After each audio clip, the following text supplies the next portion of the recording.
नमस्कार।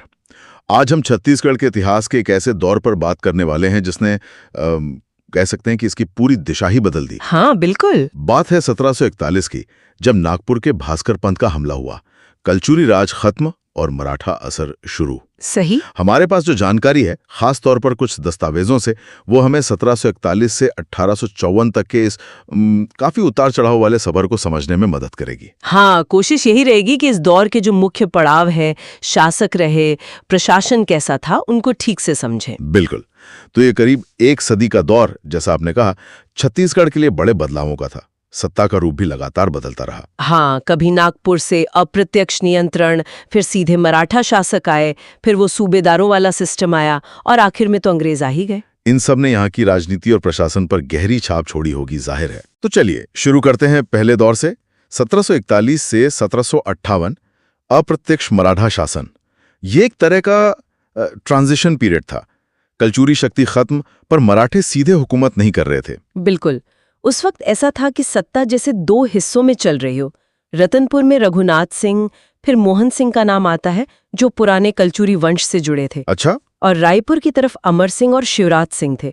तो ये दिखाता है कि मराठे अभी अपनी पकड़ बना ही रहे थे, स्थानीय शासकों के जरिए काम चला रहे थे। ठीक है। फिर 1758 में सीन बदला, जब बिंबाजी भोंसले आए।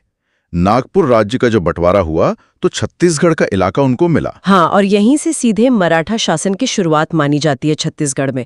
ये एक अहम मोड़ था। तो बिंबाजी भोंसले 1758 से 1787 छत्तीसगढ़ के पहले सीधे मराठा शासक बने। जी, उन्होंने रतनपुर को अपनी राजधानी बनाया और पहली बार यहाँ एक कह सकते हैं संगठित प्रशासन खड़ा करने की कोशिश की। अच्छा, किस तरह की कोशिशें थी? जैसे पंडे महाडेन जैसे अधिकारियों की नियुक्ति की, रायपुर में अदालतें बनवाईं। छत्तीसगढ़ को एक प्रशासनिक इकाई के तौर पर देखने की ये पहली गंभीर कोशिश थी, भले ही वो नागपुर के अधीन थे। उनके दौर की और भी बातें हैं, जैसे 1787 में उनकी मृत्यु हुई और उनकी पत्नी उमाबाई सती हो गई। हाँ, और उनकी दूसरी पत्नी थी आनंदीबाई। उन्होंने रतनपुर किले में राम टेकरी मंदिर जैसे कुछ निर्माण भी करवाए थे। फिर बिंबाजी की मृत्यु के बाद क्या हुआ? सत्ता किसके हाथ में गई?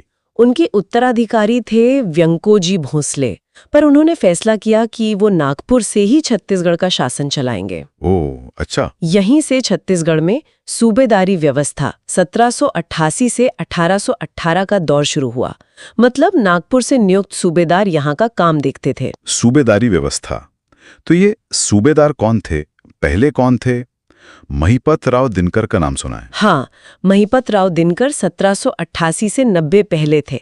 उनके बाद विट्ठल राव दिनकर 1790 से 96 आए, जो काफी अहम माने जाते हैं। क्यों? क्या खास था उनके समय में उनके लिए? हाँ, और उन्होंने खालसा यानी जो सीधे सरकारी नियंत्रण वाली जमीन होती थी, उसका भी फिर से इंतजाम किया। और भी सूबेदार रहे होंगे इस दौर में? जी, कई नाम है। भवानी कालू, केशव गोविंद, बिकाजी गोपाल। और एक दिलचस्प बात ये भी है कि इसी दौरान कुछ यूरोपियन यात्री भी छत्तीसगढ़ आए थे। हाँ, कौन? जैसे फॉरेस्टर आए 1790 में और मिस्टर जेटी ब्लंट 1795 में। उनके यात्रा विवरणों से भी उस समय की जानकारी मिलती है। लेकिन प्रशासनिक लिहाज से इस सूबेदारी दौर को कैसा माना जाता है? देखिए, आमतौर पर इसे शोषण का काल भी कहा जाता है। शोषण का काल? ऐसा क्यों? क्योंकि सूबेदारों का मुख्य काम होता था नागपुर के लिए ज्यादा से ज्यादा राजस्व वसूलना। स्थानीय हितों पर उतना ध्यान नहीं दिया जाता था। अच्छा। जमींदारों से टकोली नाम का एक सालाना टैक्स या नजराना वसूला जाता था, जो कई बार बहुत भारी और मनमाना होता था। इससे जाहिर है असंतोष तो पनपेगा ही। तो फिर आगे क्या हुआ? 1811 में व्यंकोजी भोंसले की मृत्यु हुई। उसके बाद तो और उथल पुथल हुई होगी। बिल्कुल। परसोजी भोंसले नाम के शासक हुए, पर असली ताकत अप्पा साहेब भोंसले के पास आ गई, जो 1816 में खुद शासक बन गए। उनका दौर 1816-18 बहुत ही हलचल भरा रहा। क्या हुआ उनके समय में? सबसे बड़ी बात, उन्होंने 1816 में अंग्रेजों से सहायक संधि कर ली। सहायक संधि, सब्सिडियरी अलायंस जिसे कहते हैं। इसका मतलब तो अंग्रेजों का दखल बढ़ गया होगा सीधा। हाँ बिल्कुल। ये एक ऐसा समझौता था जिसमें सुरक्षा के बदले आपको अंग्रेजी सेना रखनी पड़ती थी और उनके राजनीतिक असर को मानना पड़ता था। इसमें अंग्रेजों के लिए छत्तीसगढ़ में दखल का रास्ता खोल दिया। हालांकि अप्पा साहब ने कुछ सुधार की कोशिश भी की थी, शायद रायपुर और रतनपुर के प्रशासन को एक करने जैसा कुछ। हाँ, कोशिशें तो की, लेकिन उनके अंग्रेजों से ज्यादा बनी नहीं। फिर वो सीताबर्डी की लड़ाई हुई नवंबर 1817 में। हाँ, उसका जिक्र आता है। उस लड़ाई में अप्पा साहब हार गए।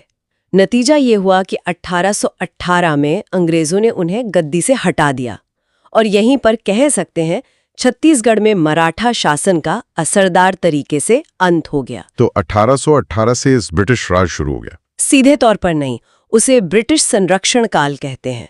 1818 से 1830 तक अंग्रेज अफसर, जिन्हें ब्रिटिश अधीक्षक कहते थे, वो यहाँ का शासन चलाते रहे नागपुर के नाम पर। अच्छा, मतलब पूरी तरह ब्रिटिश कब्जा नहीं हुआ था 1818 में? नहीं, देखिए 1830 में अंग्रेजों ने शासन वापस भोंसले शासक रघुजी तृतीय को सौंप दिया था। ओह, फिर से मराठा शासन? हाँ, पर यह भी कुछ ही समय के लिए था।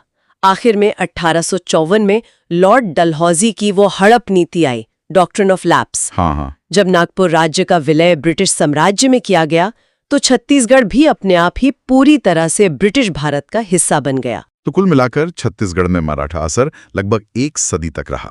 शुरुआत अप्रत्यक्ष नियंत्रण से, फिर बिंबाजी का सीधा शासन, फिर सूबेदारों का दौर जिसमें शोषण बढ़ा, और फिर अंग्रेजों का दखल, और अंत में विलय। बिल्कुल सही कहा।